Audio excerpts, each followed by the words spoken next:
The car was still smoking from the impact when I adjusted my tie.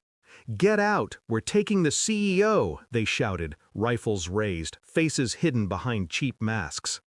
My employer froze, his mouth open but no sound leaving it. A powerful man on paper, useless in reality. One of the attackers laughed.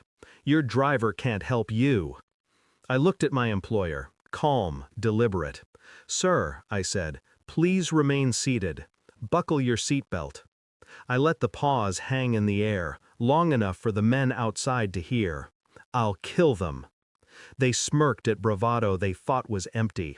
They didn't know my hands had once held the walls of the Iranian embassy as I stormed through smoke and blood. They didn't know I had traded shadows of war for leather seats and silent service.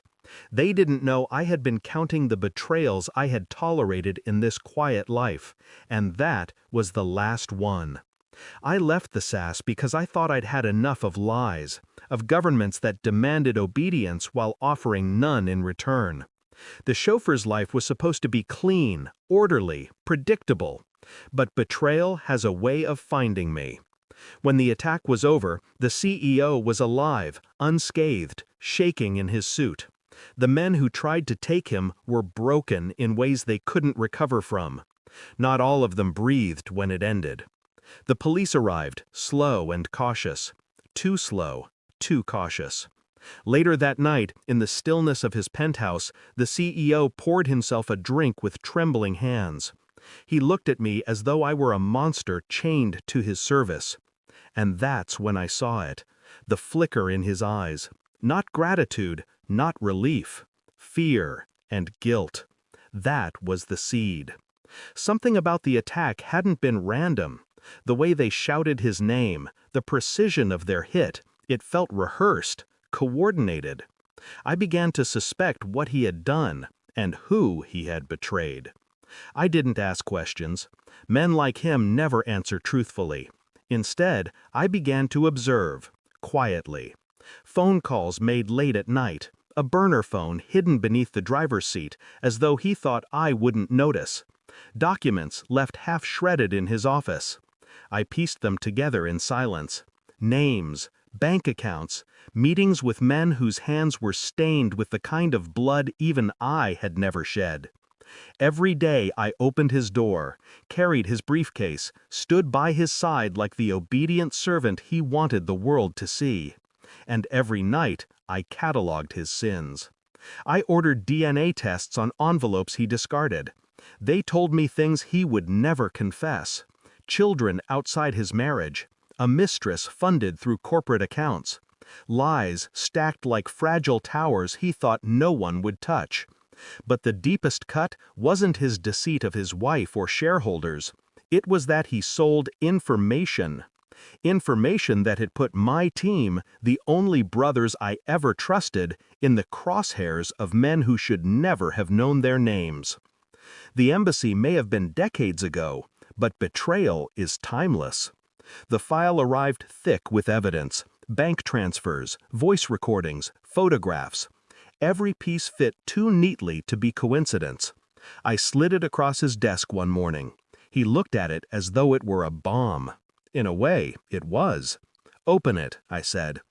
His fingers trembled as he flipped through. Each page drained him. His shoulders slumped. His lips parted, but no words came. Finally, he looked at me, eyes wet, face pale. How did you—" I didn't answer. I didn't need to. I watched him realize that the mask he wore was ash now, his empire brittle and crumbling. And I stayed silent. I didn't threaten him. That would have given him power. Instead, I made a single call. To his board, to his wife, to the contacts whose names appeared in the file. I didn't shout. I didn't accuse. I simply handed them the truth. By nightfall, he was stripped of everything he had wrapped around himself. Wealth, status, family, legacy. I stood at his side as his world burned, calm, detached. He begged me for mercy, not for his life, but for silence. I gave him neither. The next morning, I drove the car alone. His seat was empty. The city moved as if nothing had happened, as if no empire had just collapsed into dust. For the first time in years, I felt no weight on my chest, no chains. I had left the service to escape blood. I thought I wanted peace. But what I wanted was clarity, and I had it now. He had betrayed everyone who trusted him. I betrayed only him. The difference mattered. As I tightened my tie in the mirror, I realized something else. This quiet life had been a disguise. But beneath it, I was still the man who stormed embassies, the man who lived in shadows, the man who could wait decades to settle a score. And I would wait again if I had to. Because betrayal doesn't die, it waits. And so do I. Peace was never the absence of violence. It was the precision of knowing exactly who deserves it. Thanks for watching. Don't forget to like, share, and comment. Subscribe now to Cheating Stories Insight World for more amazing stories.